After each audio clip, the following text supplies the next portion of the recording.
Hello friends, my goal channel पर आप सभी का स्वागत है।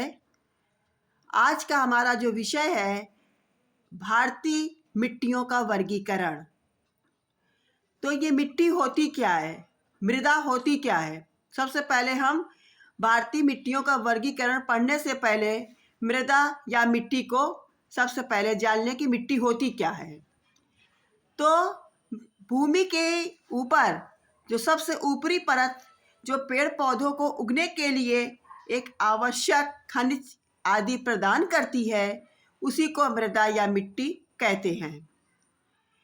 समझ में आई बात? यानी कह रहे भूमि की सबसे ऊपरी परत जो पेड़ पौधों के उगने के लिए आवश्यक खनिज आदि प्रदान करती है, वो मिट्टी या मृदा कहलाती है। अब भिन्न भिन्न स्थानों पर क्या है, अलग अलग प्रकार की मिट्टियां पाई जाती हैं हमारे विश्व में, यहाँ तक कि हमारे भारत में। यानी कह रहे हैं कि अलग अलग स्थानों पर अलग अलग प्रकार की मिट्टियां पाई जाती हैं। इनकी भिन्नता के संबंध क्यों क्यों भिन्नता पाई जाती, क्योंकि इनकी भिन्नता का जो संबंध है वहाँ की चट्टानों की संरचना, धरातली स्वरूप, जलवायु और वनस्पति से होता है। यानी कि अलग अलग धरातली स्वरूप है, अलग अलग जलवायु है, अलग अलग वनस्पति है।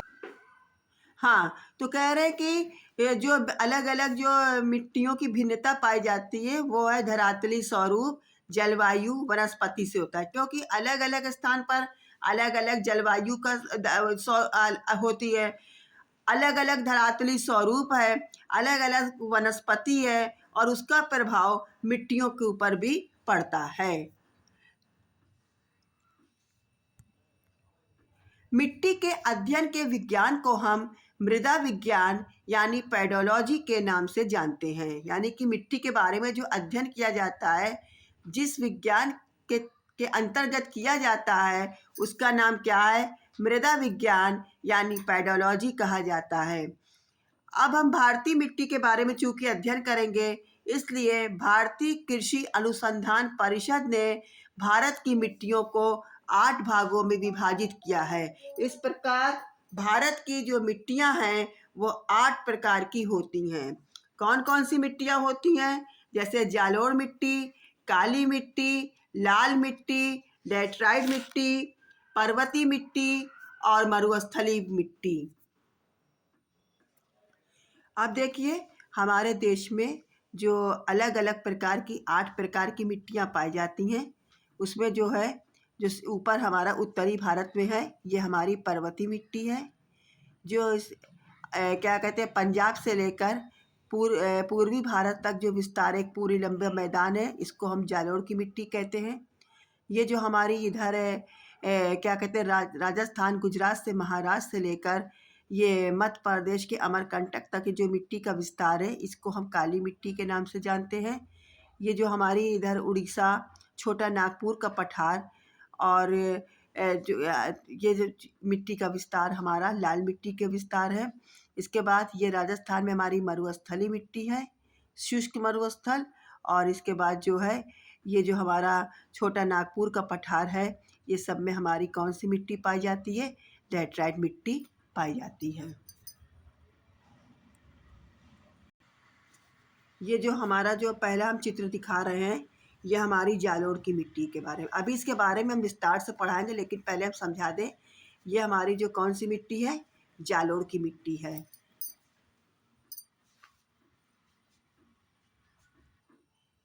सबसे पहले जो हमारी मिट्टी आती है, जालोर की मिट्टी आती है। भारत के जो विशाल उत्तरी का मैदान, अभी जो हमने मैप में दिखाया था, मानचित्र में दिखाया था कि भारत के जो उत्तर में यानी कि पंजाब से लेकर पूरा पूर्वी भारत तक जो उत्तर का मैदान है, इसमें जो मिट्टी का विस्तार है, ये जालोर मिट्टी का विस्तार है। क्योंकि उत्तर के मैदान में नदियों द्वारा पर्वतीय क्षेत्रों से बहाकर जो लाई गई जीवाश्म से युक्त उपजाऊ मिट्टी मिलती है। क्योंकि नदियाँ क्या लाती हैं अपने साथ, क्या लाती हैं? अवसाद लेके आती हैं, और उससे जो जमाव से जो मिट्टी का निर्माण हुआ या मैदान का निर्माण हुआ है, इसको हम क्या कहते हैं? इसको जो है हम इस मिट्टी को जालोर की मिट्टी के नाम से जानते हैं। इसे काप की मिट्टी भी कहा जाता है और कछारी मिट्टी भी कहते हैं। इसे दोमट मिट्टी के नाम से भी जाना जाता है, क्योंकि यह मिट्टी जो है नदियों द्वारा लाई गई जो कि नदियों द्वारा ये मिट्टी जो है नदियों द्वारा लाई गई अवसाद से इसका निर्माण हुआ है। अब इस मिट्टी का जो विस्तार है कौन कौन नदियों से इसके अवसाद से मैदान का निर्माण, उत्तर के विशाल मैदान का निर्माण हुआ है। इन नदियों का जो पर्वतीय नदियां हैं, ये मिट्टी जो है हिमालय से निकलने वाली जो 3 बड़ी नदियां हैं, सतलुज, गंगा और ब्रह्मपुत्र, और तथा उनकी सहायक नदियों द्वारा बहाकर लाई गई अवसाद से इस मिट्टी का निर्माण होता है। अब देखिए, इस मिट्टी को हम 2 भागों में बांट सकते हैं। एक तो कहते हैं बांगर और दूसरा का नाम है खादर। हाँ, तो हमने ये बताया कि जालोर की मिट्टी को हम 2 भागों में बांट सकते हैं। पहला क्या है बांगर और दूसरा क्या है खादर। अब जो बांगर मिट्टी होती है, ये प्राचीन जालोर मिट्टी होती है। ये नदियों द्वारा लाई गई पुरानी मिट्टी है। इसमें जो होती उर्वरता बहुत कम होती है और इसकी उर्वरता को बनाए रखने के लिए हमें रासायनिक खादों की आवश्यकता होती है। ये उन क्षेत्रों में पाई जाती है जहाँ पर बाढ़ नहीं आती है। तो उस क्षेत्र में कौन सी मिट्टी पाई जाती है? बांगर मिट्टी पाई जाती है। दूसरी हमारी मिट्टी कहलाती है खादर। खादर मिट्टी उन क्षेत्रों में पाई जाती है, इसको हम नवीन जालोर कहते हैं। यानी ये उन क्षेत्रों में इस मिट्टी का विस्तार होता है जहाँ हर साल बाढ़ आती है। और बाढ़ के साथ क्या आती है? अवसाद आता है, और इन अवसादों से मिट्टी का निर्माण होता है। और ये जो मिट्टी खादर होती है, ये बांगर की अपेक्षा बहुत अधिक उपजाऊ होती है। अब देखिए, जालोर मिट्टियों में पोटाश, फास्फोरिक अम्ल, चूना व कार्बनिक तत्व अधिक होते हैं। वहीं नाइट्रोजन और हुमस किसमें क्या पाई जाती है? कमी होती है। शुष्क क्षेत्रों में इस प्रकार की मिट्टी में लवणीय और क्षारीय गुण भी पाए जाते हैं, जिन्हें स्थानीय भाषाओं में हम लोग रे, कल्लर या धूर के नामों से जानते हैं। अब जो जालोर मिट्टी होती है, इसकी हम उपयोगिता बता दें, महत्व बता दें। हाँ, तो जो जालोर मिट्टियाँ हैं वो सबसे अधिक उपजाऊ मिट्टी होती है। इसमें पोटाश, चूना, फास्फोरिक अम्ल में पर्याप्त मात्रा होती है। जैसे अभी हमने पहले बताया है कि इसमें जो है पोटाश, फास्फोरिक अम्ल, चूना आदि की मात्रा क्या होती है? अधिक होती है। शुष्क प्रदेशों में ये जो मिट्टियाँ हैं, क्षारीय तत्व इसमें अधिक होते हैं, और भारत की लगभग 50% जनसंख्या का भरण पोषण इन्हीं मिट्टियों के द्वारा होता है। अब इन मिट्टियों में कौन कौन सी फसलें उगाई जाती हैं? जैसे गेहूं, गन्ना, चावल, तिलहन, तंबाकू, जूट आदि फसलों का उत्पादन बड़े पैमाने पर किया जाता है। इसी कारण इन मैदानी क्षेत्रों में जनसंख्या का भी क्या है? घनत्व तो अधिक है। हाँ, तो जालोर मिट्टी के पश्चात जो हमारी दूसरी मिट्टी आती है वो काली अथवा रेगुर मिट्टी आती है। क्योंकि आप चित्र के द्वारा देख रहे होंगे, ये काली मिट्टी का चित्र है। ये जो है इसका रंग क्या है? काला है। क्यों इसका रंग काला है? क्योंकि इस मिट्टी का जो निर्माण है ज्वालामुखी क्रिया द्वारा निर्मित लावा की शैलों के विखंडन के फलस्वरूप हुआ है। इस कारण इस मिट्टी का रंग क्या होता है? काला होता है, और इस कारण इसे हम काली मिट्टी या रेगुर मिट्टी के नाम से भी जानते हैं। हाँ, तो कह रहे हैं कि जो काली मिट्टी है इसको रेगुर की मिट्टी या कपासी मिट्टी भी कहा जाता है। क्यों कपासी मिट्टी कहा जाता है? क्योंकि इस मिट्टी में कपास का बहुत अधिक से अधिक उत्पादन होता है, और इसे अंतर्राष्ट्रीय रूप से उष्णकटिबंधीय चरनोजम भी कहा जाता है। फिर बता रहे इस मिट्टी का रंग क्या होता है? काला होता है, और ये कपास की खेती के लिए सबसे उपयुक्त मिट्टी है। फिर बता रहे हैं, एक बार फिर इसको हम बता रहे हैं कि इस मिट्टी का निर्माण ज्वालामुखी के लावा के अपक्षयण के और अपरदन से हुआ है। इसमें कौन कौन से तत्व पाए जाते हैं? इसमें मैग्नेटाइट, लोहा, एल्युमिनियम, सिलिकेट, ह्यूमस आदि की उपस्थिति के कारण इसका रंग काला हो जाता है। और इसमें क्या है, इसमें नमी धारण करने की क्षमता अधिक होती है। और ये मिट्टी कहाँ कहाँ पर भारत में कहाँ कहाँ पाई जाती हैं, और जो है वर्षा, ये मिट्टियों का विस्तार जो है दक्कन के कैंप उत्तर पश्चिमी में लगभग 5 लाख किमी क्षेत्रफल पर ये फैली हुई है। कौन कौन राज्यों में इस मिट्टी का विस्तार है? महाराष्ट्र, सौराष्ट्र, मालवा, दक्षिणी मध्य प्रदेश के पठारी भागों में ये मिट्टी क्या है, विस्तृत है। इस मिट्टी का जो विस्तार है दक्षिण में गोदावरी तथा कृष्णा नदियों के घाटियों में भी हुआ है। इस मिट्टी में क्या है, नमी धारण करने की क्या क्षमता अधिक है, और सूखने पर इसमें दरारें पड़ जाती हैं। अब देखिए काली मिट्टी में कौन कौन से अनाज होते हैं, कौन कौन सा उत्पादन होता है। काली मिट्टी में सबसे ज़्यादा उत्पादन होता है कपास का होता है। इसमें मोटे अनाज, तिलहन, सूर्यमुखी, सब्जियां, खट्टे फल आदि की कृषि होती है। इसमें जो है मूंगफली की भी खेती होती है, गेहूं की भी होती है, ज्वार, बाजरा, तंबाकू, सोयाबीन आदि का भी पर्याप्त मात्रा में उत्पादन किया जाता है। और इस मिट्टी का जो सर्वाधिक विस्तार कहाँ है, महाराष्ट्र में है, जहाँ इसे दक्कन ट्रैप से बनी मिट्टी भी कहा जाता है। हाँ, तो हमारी अब पहली मिट्टी जालोर की, दूसरी काली मिट्टी। काली मिट्टी के पश्चात अब हमारी जो तीसरी मिट्टी आती है वो आती है लाल मिट्टी। इस मिट्टी का रंग जो क्या है, चित्र से देख के आपको पता ही चल रहा होगा कि लाल रंग है। जो कि इस मिट्टी का रंग क्या है, लाल रंग की होती है। भूरे रंग की भी पाई जाती है, पीले रंग की भी पाई जाती है। क्योंकि जो मिट्टी का आप जो कलर देख रहे हैं लाल रंग है, क्योंकि इसमें क्या है, लोहाश की मात्रा अधिक होने के कारण, और इस मिट्टी का रंग जो है ईंट की रंग के समान लाल होता है। लाल मिट्टी जो है भारी वर्षा वाले क्षेत्रों में प्राचीन क्रिस्टीली शैलों के अपक्षयण और अपरदन से इसका निर्माण हुआ है। यह मिट्टी अधिकतर दक्षिण भारत में मिलती है, और इसका रंग जो है लौह ऑक्साइड की उपस्थिति के कारण अपेक्षाकृत कम उपजाऊ मिट्टी है, तथा इसमें सिंचाई की आवश्यकता होती है।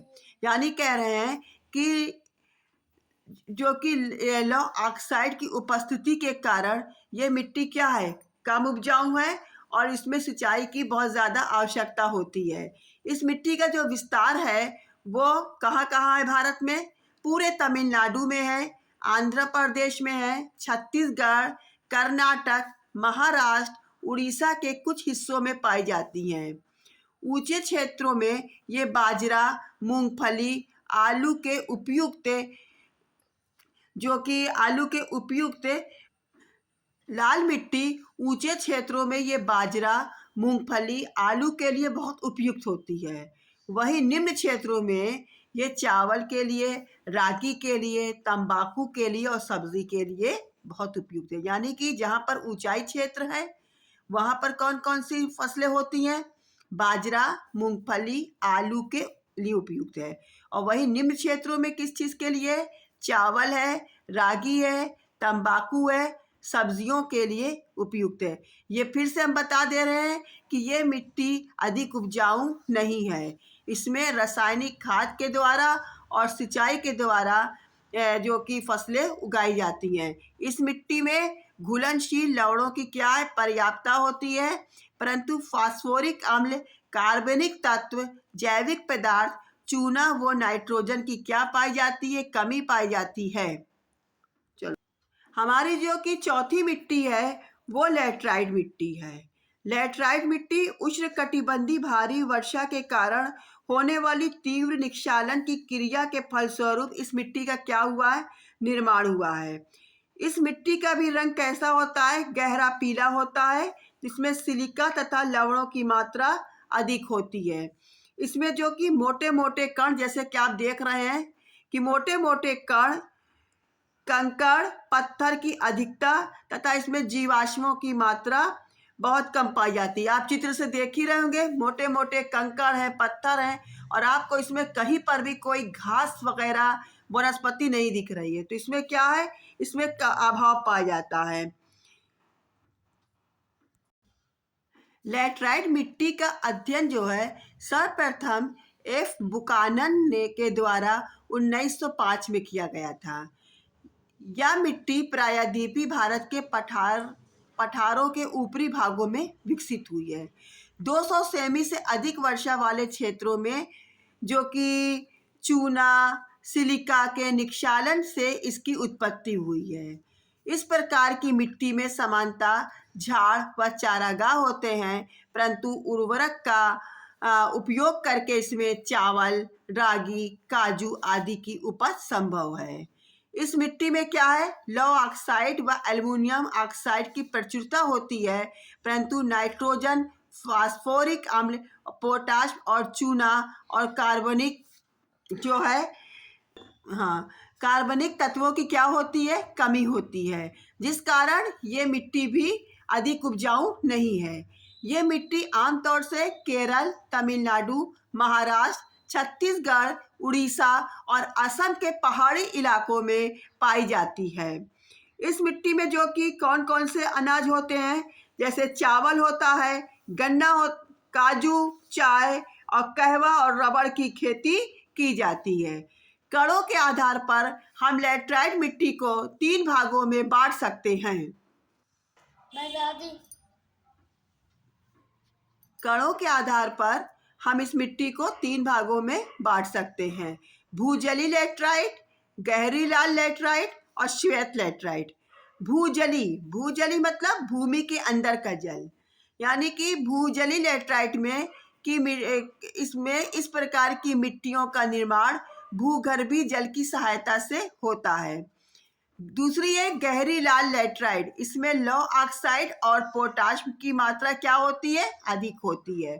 और तीसरी जो हमारी है वो है श्वेत लैटराइट, इसमें काओलिन की अधिकता के कारण मिट्टी का रंग क्या होता है, सफेद होता है।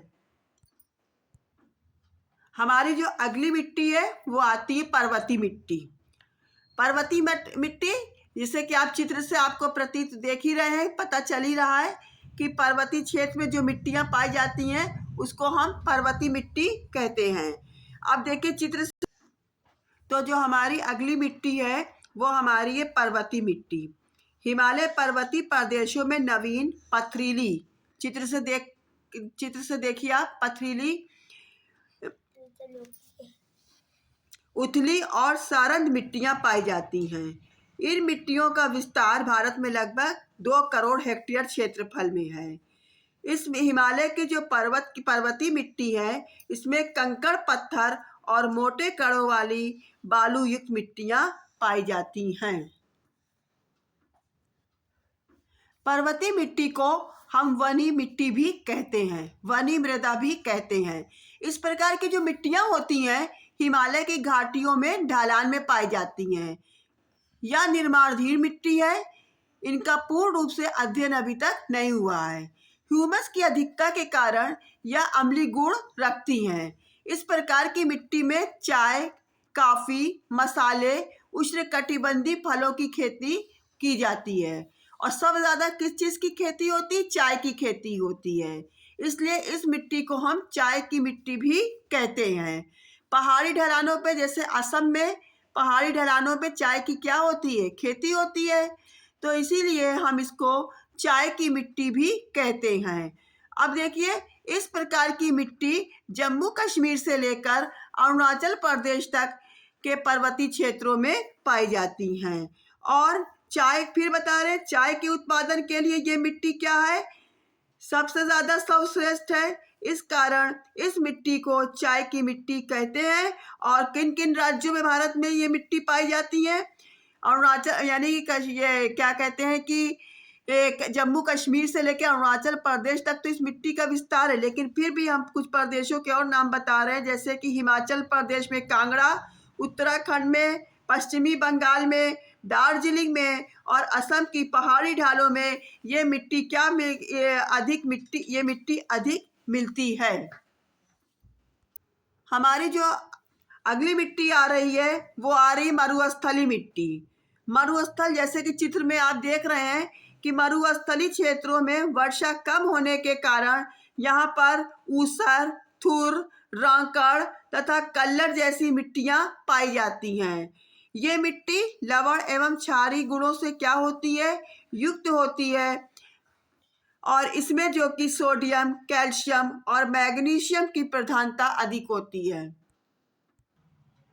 हाँ, तो यानी कि फिर इसमें इस मिट्टी में सोडियम, कैल्शियम और मैग्नीशियम तत्वों की प्रधानता जो कि प्रधानता होती है, जिसके कारण ये मिट्टी क्या है, अनुपजाऊ हो गई है और इसमें नमी और वनस्पति के अंश नहीं पाए जाते हैं। इसमें सिंचाई करके केवल मोटे अनाज ही उगाए जाते हैं तथा इसमें जो है बालू के कण दिखाई पड़ते हैं। और इस मिट्टी का जो विस्तार है वो कहाँ पर है, राजस्थान में है, दक्षिणी पंजाब और हरियाणा राज्यों में, उत्तरी गुजरात में इन मिट्टियों का विस्तार है। और इसमें जो है कौन कौन से अनाज होते हैं, ज्वार जैसे मोटे अनाजों की खेती के लिए ये उपयुक्त है। इन मिट्टियों में घुलनशील लवणों एवं फास्फोरस की मात्रा अधिक होती है, जबकि कार्बनिक तत्वों और नाइट्रोजन की क्या है, कमी है। इसी कारण ये मिट्टी क्या है, अनुपजाऊ है। जो हमारी सातवीं मिट्टी है, सातवीं प्रकार की है, वो लवणी और क्षारीय मिट्टी है। इस मिट्टी का विस्तार जो कि जो लवणी क्षारीय मिट्टी है और इसका भी रंग क्या है, काला है, क्योंकि इस मिट्टी में क्या है, लवण और क्षार की मात्रा क्या है, अधिक है।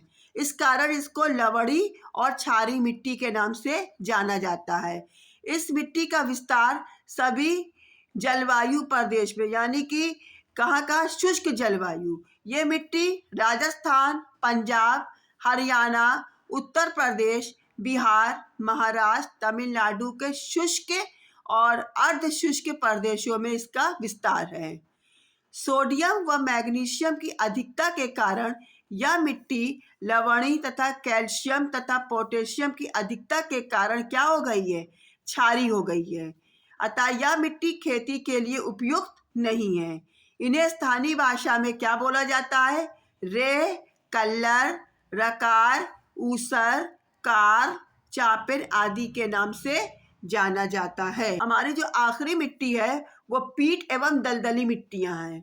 ये मिट्टियों का निर्माण कैसे हुआ है, अधिक आर्द्रता वाली दशाओं में बड़ी मात्रा में कार्बनिक तत्वों के जमाव के कारण इस मिट्टी का क्या होता है, निर्माण होता है। यह मिट्टी मुख्य रूप से तटीय प्रदेशों एवं जल जमाव के क्षेत्रों में पाई जाती है, यानी जहाँ पे जल का जमाव रहता है और तटीय प्रदेशों में, वहीं पर ये दलदली मिट्टी, इसको पीट की मिट्टी भी कहते हैं और दलदली मिट्टी, जैसे नाम से प्रतीत हो रहा है कि जहाँ पर जल जमाव होता है वहाँ पे क्या होता है, दलदल बन जाते हैं। और इस कारण यहाँ पे कौन सी मिट्टी का निर्माण होता है, पीट एवं दलदली मिट्टी का निर्माण होता है। इसमें क्या है, घुलनशील लवणों की पर्याप्तता होती है, यानी कि इसमें जो है लवण युक्त मिट्टी है, परंतु फास्फोरस व पोटाशियम की क्या होती है, कमी रहती है। यह मिट्टी खेती के लिए बिल्कुल अनुपयुक्त है, खेती के योग्य मिट्टी नहीं है। फेरस आयरन होने के कारण इसका रंग कैसा है, नीला है। या अम्लीय स्वभाव की मृदा होती है। इस प्रकार की जो मृदा है बिहार राज्य में, उत्तराखंड में, पश्चिमी बंगाल में, उड़ीसा में और तमिलनाडु में इसमें मिलती है। तो इस प्रकार हमने अब तक जो अध्ययन किया, भारत में कितने प्रकार की मिट्टियां पाई जाती हैं, 8 प्रकार की मिट्टियां पाई जाती हैं। कौन कौन सी मिट्टियां पाई जाती हैं, नंबर 1 जालोर की मिट्टी, नंबर 2 काली मिट्टी, नंबर 3 लाल मिट्टी, नंबर 4 लेटराइट मिट्टी, नंबर 5 पर्वतीय मिट्टी, नंबर 6 मरुस्थलीय मिट्टी और नंबर 7 कौन सी मिट्टी थी, क्षारीय मिट्टी थी, लवणी क्षारीय, और 8वीं क्या है, पीट एवं दलदली मिट्टियां। तो उम्मीद करते हैं कि आपको मिट्टियों के बारे में अच्छे से आप लोगों को समझ में आ गया होगा। अगर आपको हमारा आज का ये जो लेसन है, आज का जो पाठ है मिट्टी का, ये जो टॉपिक है, अगर आप लोगों को समझ में आया हो, पसंद आया हो, तो आप हमारे चैनल को सब्सक्राइब कीजिए, बेल आइकन को दबाइए और अपना लाइक और कमेंट्स ज़रूर लिखिए। धन्यवाद।